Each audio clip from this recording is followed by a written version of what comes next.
Let's get one thing straight, okay? Hi there everyone, welcome back to the Bimbo Book Club. It's me, Teresa, and apparently Piper today.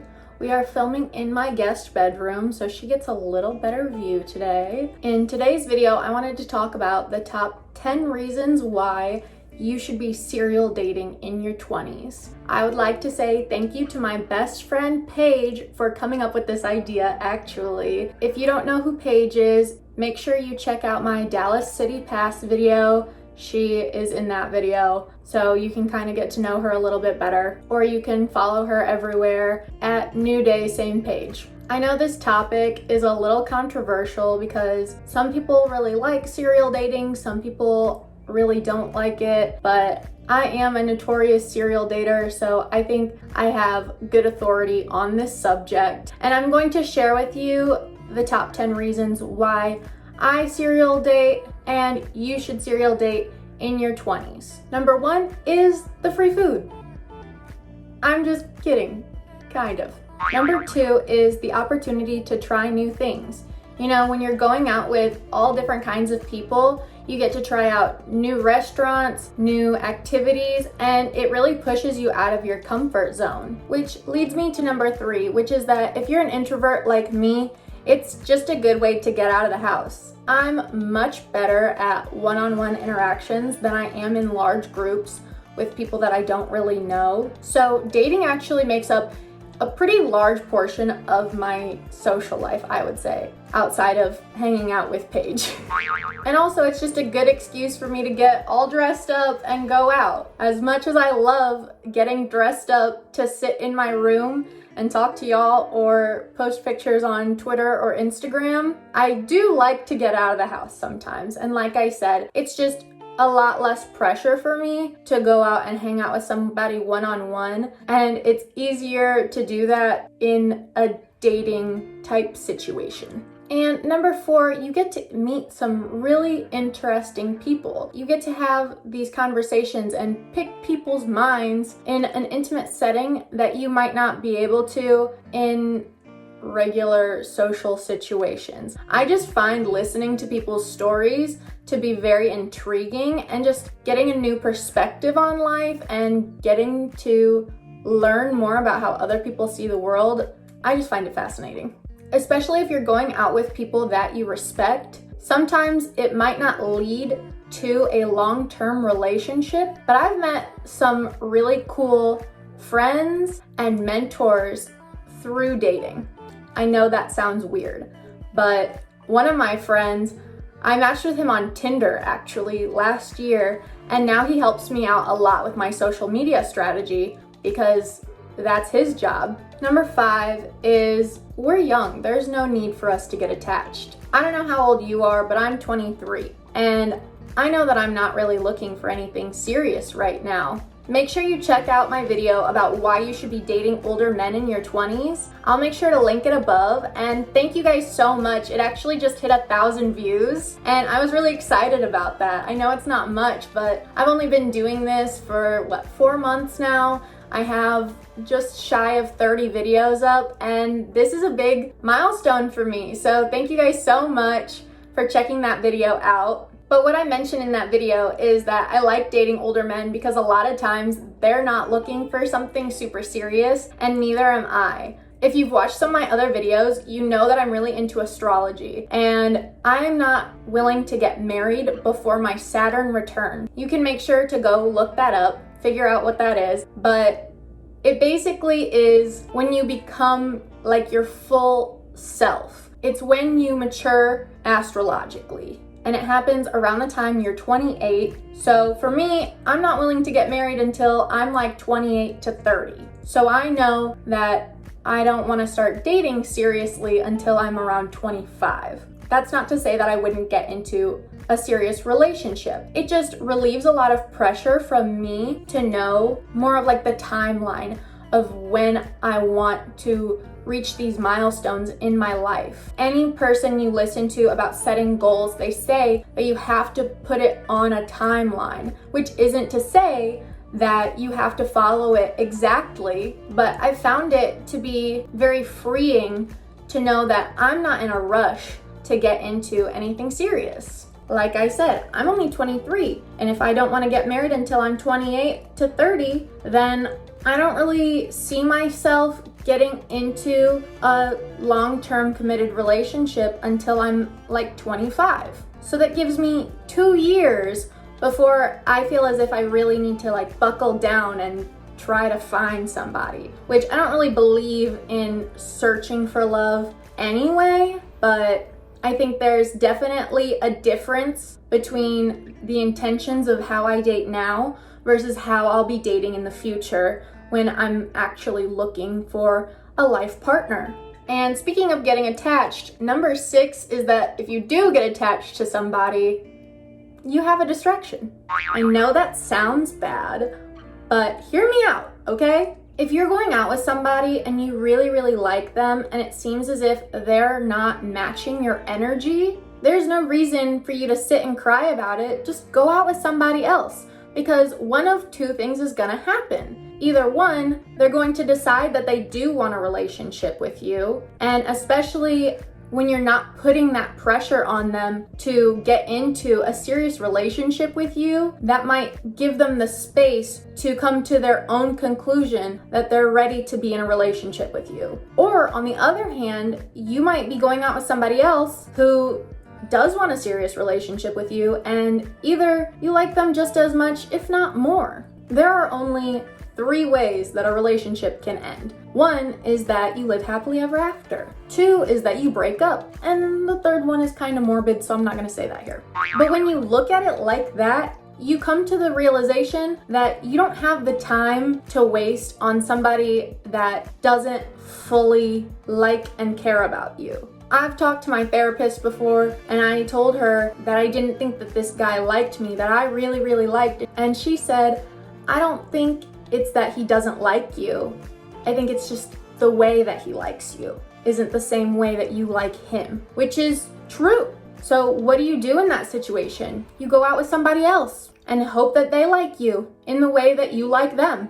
And you don't always need to be in a long-term, serious, committed relationship. As long as the 2 of you are on the same page, whatever kind of relationship you have is gonna work. Which also goes into my 7th point, which is the fact that you learn to release those expectations. So on the flip side, you can check out my video for the top 10 things to consider before you start dating an older man, because I talk about if you put those kinds of expectations on them, it can kind of scare them away. And it doesn't matter how old they are. Men are like that in general. I think everyone is like that in general. However, there is more pressure on women at a younger age to find the person that they're supposed to spend the rest of their life with. So I think that sometimes we have these expectations for what our relationships are going to look like and what our future is going to look like. And I think expectations kill a lot of really great things. Like I said, I don't really want to be in a serious relationship until I'm like 25. But before I came to that conclusion, I'd go out with a guy for like 2-3 months and I would be like, okay, are you my boyfriend yet? And now I've been dating a guy for almost 11 months and we don't have a title at all. I date other people. I don't even know if he's dating anybody else, but I'm single, so it doesn't matter. And you know, I constantly have to reevaluate, think to myself, is this working for me or is this not working for me? And that's why I continue to date other people, because if I find somebody that works for me better than this other person, then I'm willing to cut him loose because we're not in a committed relationship. And I also think that having backups can kind of relieve the pressure in your relationship because you're not really trying to force things like that anymore. You know that you always have other options to fall back on, which leads me into number 8, which is, you know, if you find out that they're talking to somebody else, you're not the one left looking stupid. You know, that used to happen to me a lot. I used to have a really bad problem with guys that would love bomb me. They would make me feel like the only girl in the world for a few months, and then I'd find out that they're talking to several other girls at the same time, and it was just devastating. Like, it crushed my soul because I thought that we were on the road to a serious relationship and I was acting like a girlfriend. But let's get one thing straight, okay? If they don't ask you to be in a relationship with them, you are single. You can do whatever you want. They can do whatever they want too. Now, it's really important that if you're sleeping with this person, that you communicate and are clear about the expectations of the relationship. But here's a little bonus tip. I find it a lot easier to communicate with somebody that I'm not in a relationship with, because when you have to be open and honest and vulnerable in a serious relationship, you run the risk of losing somebody that you really love and care for deeply. However, if you've just been casually dating this guy for a few months, if they're not willing to communicate with you, or even worse, they're giving you mixed signals, take that as a no. But guess what? You have nothing to lose because you're just dating them casually. This kind of thing, having a roster, it's almost looked up to when men do it. We hear all the time about men entertaining several women, just like I said earlier, but women are expected to be these perfect little angels. And I say we level the playing field. Let's be clear with the rules, and if the rules are you're single, so you get to do whatever you want, you can talk to whoever you want, I can play by those rules, and I will continue to talk to whoever I want and to see whoever I want. But if you are having a physical relationship, make sure that you have some of those guidelines set out, because you don't want to be risking your health because the two of you are in some kind of weird situationship where you're both sleeping around with multiple people. Like I said, I am a notorious serial dater, but one thing that I make sure to do is that I am only in a physically intimate relationship with one person at a time, so that I don't have to worry about, oh my God, what if I get an STI, or what if I get pregnant? Who's gonna be the baby daddy? I've been there. That's what made me stop doing that, actually. I think it's still important to go get tested on a regular basis, but this is your health we're talking about. So make sure the two of you are clear with those expectations of what kind of a relationship that you are going to have, so that you can have fun and be safe at the same time. But for me, I refuse to be left in the dust again, because I've been in that place before and I'm not willing to allow that to happen to me again. So just remember that until they ask, you are single. Make sure to thumbs up this video if you agree. And getting into some of the more serious matters that I think are very important for me is that number 9 is you get to learn what you're truly looking for in a relationship. I'd really appreciate it if you paused this video right now and left a comment down below. Let me know what you're looking for in your ideal partner. Go on, I'll wait. Pause the video. All right, you got it? Now I'm gonna ruin it for you. You could be missing out on somebody that could make you really happy if you're not willing to step out of that comfort zone and date new people. When I was younger, I had a very specific type. I was always dating guys that were over 6 feet tall. They had brown hair, bushy eyebrows. I don't know what that was, but whatever. When I was in high school, I liked big burly guys, and then as I got older, I started to figure out that I liked skinny guys for reasons that I'm not going to share on this channel because it's... But girls know what I mean, why we like skinny boys. But that's kind of my thing, is they were always country boys. I dated a couple car guys and they were all pretty similar. And if you had told me 5 years ago that I would be dating guys that are up to 25 years older than me, I wouldn't have believed it. I would have been like, ew, gross, because obviously I was 18 at the time. I thought I was into older men because I was dating a 21-year-old.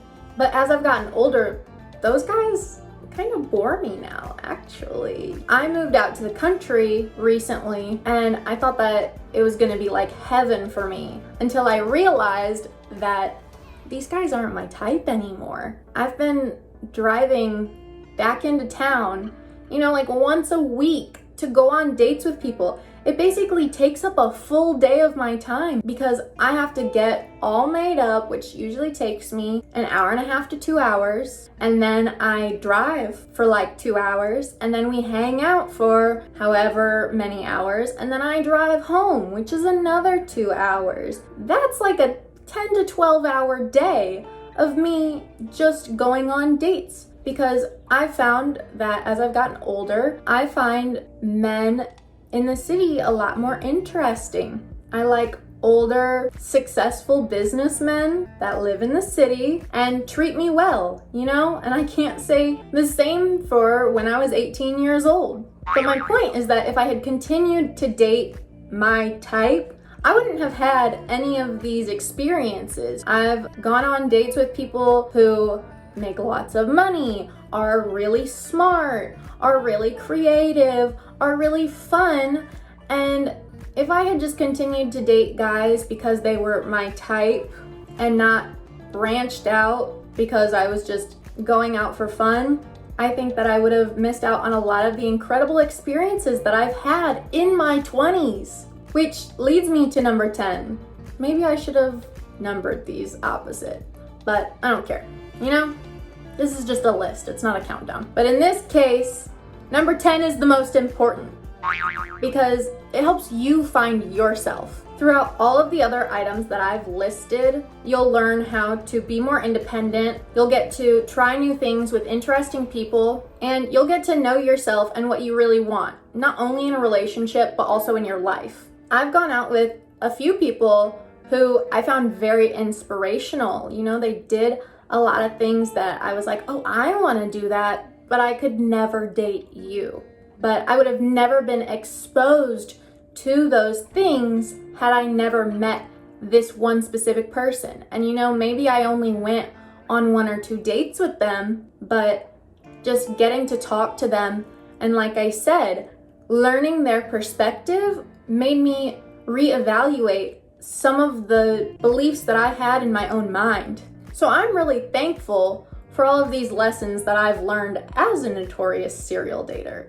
Like I said, some people are against it, some people are for it, but I think that as long as you are clear and safe, serial dating can be a great way to get to know yourself in your 20s.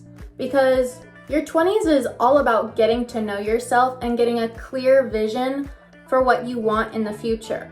Now is the time to be selfish. And I don't think that there's anything wrong with going out on a couple of dates with multiple people just to see if you're compatible.